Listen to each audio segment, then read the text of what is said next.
Assalamualaikum warahmatullahi wabarakatuh. Halo semuanya, selamat datang di channel YouTube aku. Di video kali ini, aku akan menjelaskan tentang pembuatan koloid. Sistem koloid dapat dibuat secara langsung dengan mendispersikan suatu zat ke dalam medium pendispersi. Jika ditinjau dari pengubahan ukuran partikel zat terdispersi, cara pembuatan koloid dapat dibedakan menjadi dua cara. Yang pertama adalah dengan cara dispersi, yaitu memperkecil partikel.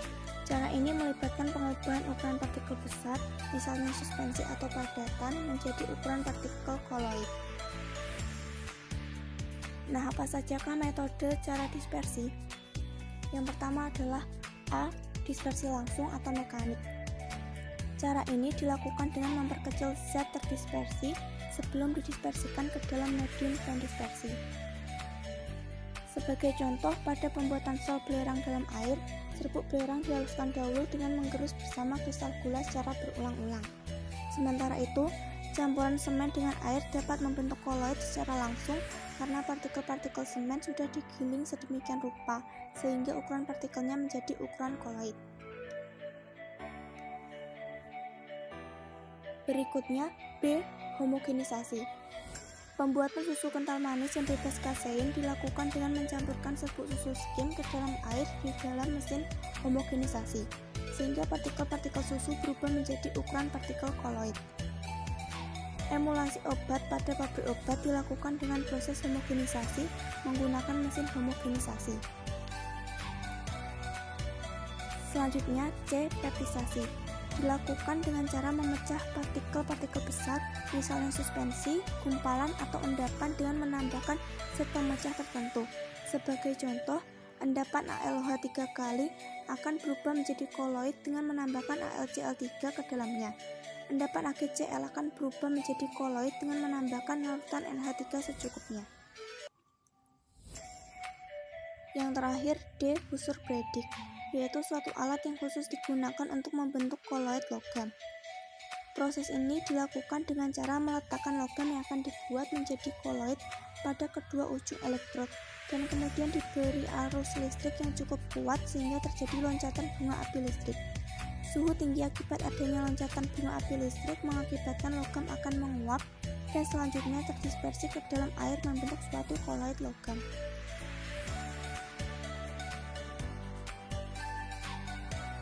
Cara yang kedua adalah dengan cara kondensasi, yaitu memperbesar ukuran partikel. Dilakukan dengan mengubah suatu larutan menjadi koloid. Cara ini umumnya melibatkan reaksi-reaksi kimia yang menghasilkan zat yang menjadi partikel-partikel terdispersi. Reaksi yang pertama adalah reaksi hidrolisis.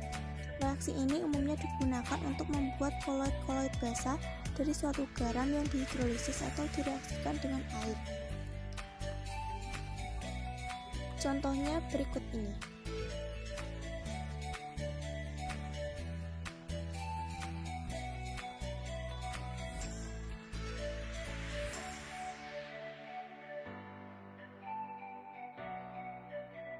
Selanjutnya, B. Reaksi redoks. Reaksi yang melibatkan perubahan bilangan oksidasi. Koloid yang terjadi merupakan hasil oksidasi atau reduksi.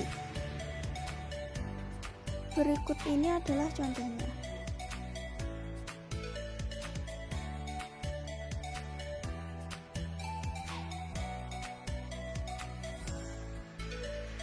Yang terakhir adalah C. Pertukaran ion.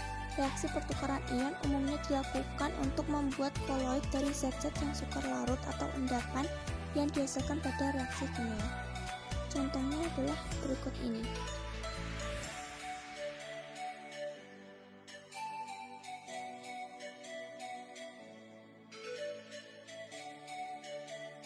Nah, selain dengan cara-cara tersebut, koloid ada yang terbentuk secara alamiah, misalnya lumpur, getah karet, dan getah pohon nangka. Sekian penjelasan tentang pembuatan koloid dari aku.